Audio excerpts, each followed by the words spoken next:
მე ვფიქრობდი ეს დღეები განსაკუთრებით, იმიტომ რომ წერილები წავიკითხე ანასტასიასიც და ნანუ სანდერისაც და როდესაც ციხე დავტოვე, მაშინაც ანასტასიას წერილი გამოვიდა და მეგობრებს ვუთხარი, რომ რაც თქვენამდე მოდის, იმის ნახევარიც არ არის, უფრო მეტად მძიმეა მდგომარეობა, ვიდრე თქვენ წარმოგიდგენიათ.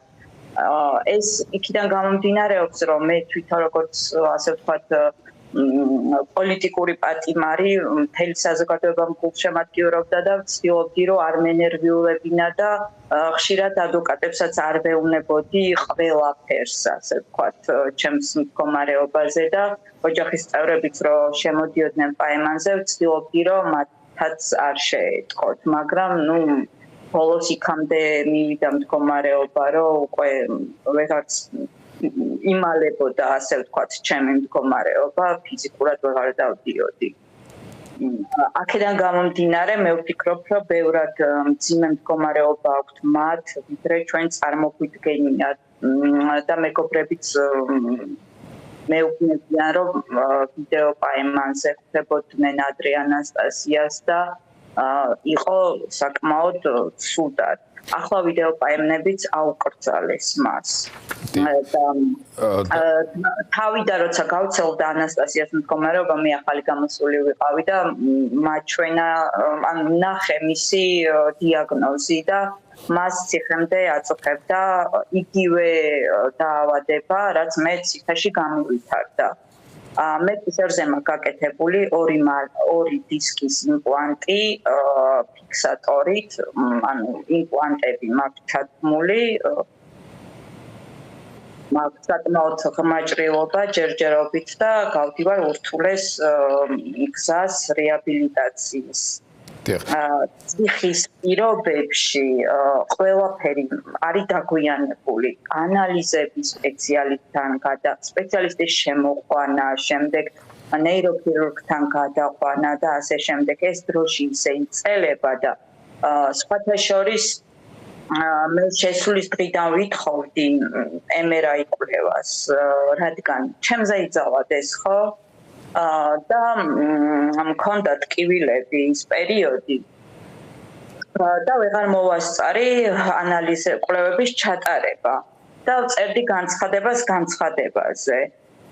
სახალხო დამცველსაც მივმართე, ასევე მოვითხოვე, რომ ჩემი ხარჯით ჩავიტარებდი და ჩვენ ნახევარში წამიყვანეს MRI კვლევაზე და ისიც კი უკვირდათ იქ მედპერსონალს გაკვირვებულები იყვნენ, რომ ესე მალე არ გადაყავთო.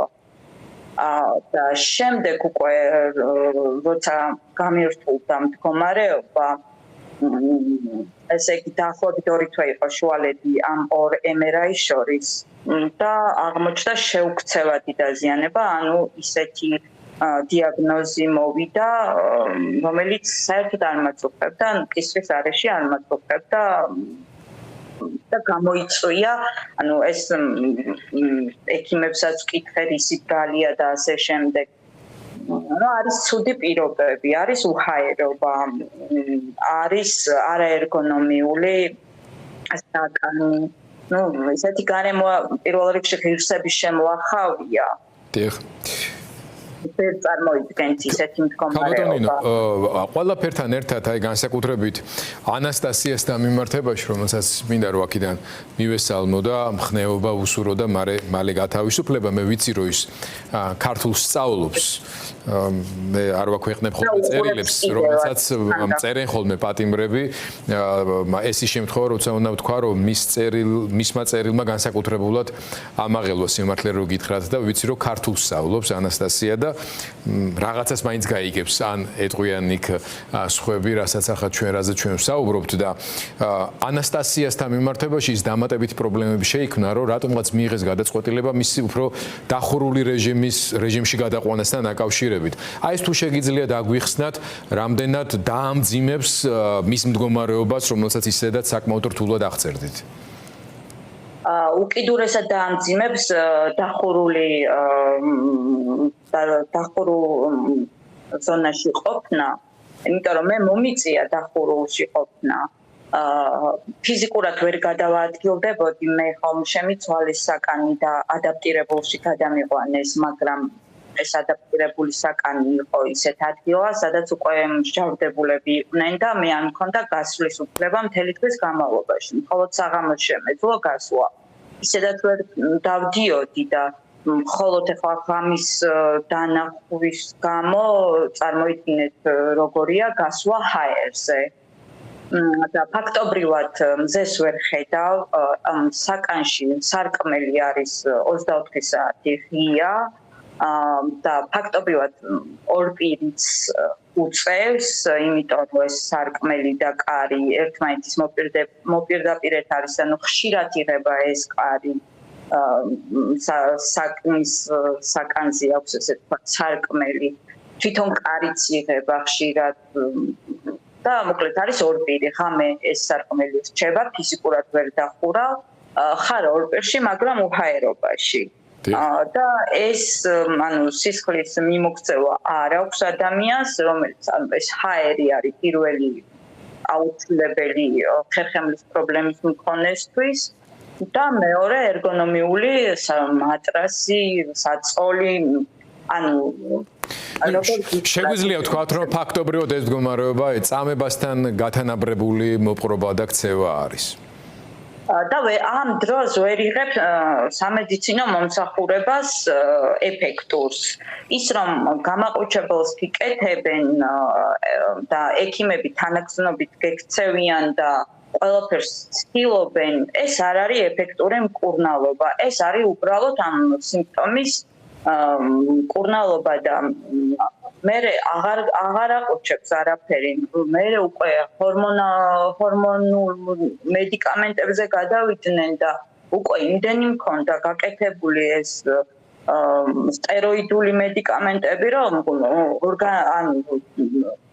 უკვე ემოციებსაც ვეღარ ვაკონტროლებდი რა, ანუ შეუძლებელი იყო ამის ატანა და ისიც არ გიყუჩებს და წამებასთან გათანაბრებული არის ნამდვილად, იმიტომ რომ ახლა ვიღაცა დაგადგება საწამებელი არ არის თუ ასეთ სიტუაციაში დაგტოვებს, შედეგობრივად სხვაობა ხო არ არის.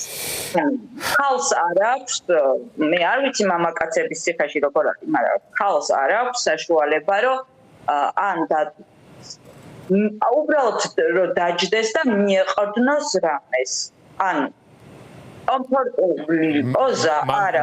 მათ შორის მაპატიეთ რომ ვკითხულობ, მაგრამ საპირფარეშოშიც ასეთი სიტუაცია არის, ხო? მე ვიცი რომ ამ ხრივ განსაკუთრებით სერიოზული პრობლემაა, იმიტომ რომ ადამიანებს დგომის პრობლემა აქვთ, არათუ დაждდომის და ეს მდგომარეობა კიდევ უფრო მეტად ართულებს მათ საყოფაცხოვრებო გარემოს, ასე ვთქვათ.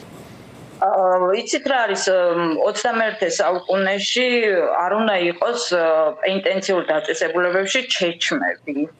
და ისიც ანტისანიტარია და ანტიჰიგიენა და ამ შემთხვევაში მით უმეტეს ხერხემლის პრობლემების მქონე სიტუაციიდან გამომდინარე ვიცი რომ მაყურებელსაც ბოდიშს უხდი მოგვიწია ამ დეტალების ყურადღების გამახვილება, მაგრამ სრულად რო წარმოვიდგინოთ სურათი და ჩვენ ალბათ მხოლოდ დეტალებს აღვწერთ ამ შემთხვევაში, ну აი მასშტაბი წვალების და წამების უფრო აისახებ. ნინო, თუ რამეს დაამატებდით, ვიცი რომ თქვენ შეუერთით ამ მოწოდებას, დღეს ქალმა პოლიტიკოსებმა შეიტანეს ეს მოთხოვნები და თუ რამეს დაამატებდა დაგემშვიდობებით. ანასტასიას და ნანუს უსურვებ ხნეობას, მოთმინებას და საზოგადოებას მოუწოდებ, რომ ვიმოქმედოთ ამ ქალებისთვისაც და არა მარტო ამ ქალებისთვის. მზიამაღლობელის მდგომარეობა არის, ჯანმრთელობის მდგომარეობა არის ძალიან მძიმე. ელენე ხოშტარია, რომელიც ჩემს ყოფილ საკანშია, მას მოვიკითხავ. და არც მას აქვს იდეალური ჯანმრთელობის მდგომარეობა და აბსოლუტურად ტყუილად იმყოფებიან ეს ადამიანები ციხეში. და ჩვენს სინდისის პატიმარ მამაკაცებს, ბიჭებს, ყველას უსურვებ მკვნეობას და გამარჯვებას და იმედი მაქვს, რომ საზოგადოება მხარში დაუდგება ამ წუთას და ამჟამად ანასტასიას და ნანუს ანდერს ჭირდებათ დახმარება და საზოგადოების ჩართულობა და ძალიან ვთქვი ყველას დიდი ბოდიშის მოხდით, რომ მათთვისაც გავაკეთოთ, მათაც დაუჭიროთ ხარი და ნინო ძალიან დიდი მადლობა. კიდევაც გუშინ პოსტი დავწერე და ვთქვი, რომ კი სიტყვა ძალიან დიდი ძალა აქვს, მაგრამ სოლიდარობა მარტო სიტყვა არ არის და ეხლა მოქმედებაა საჭირო.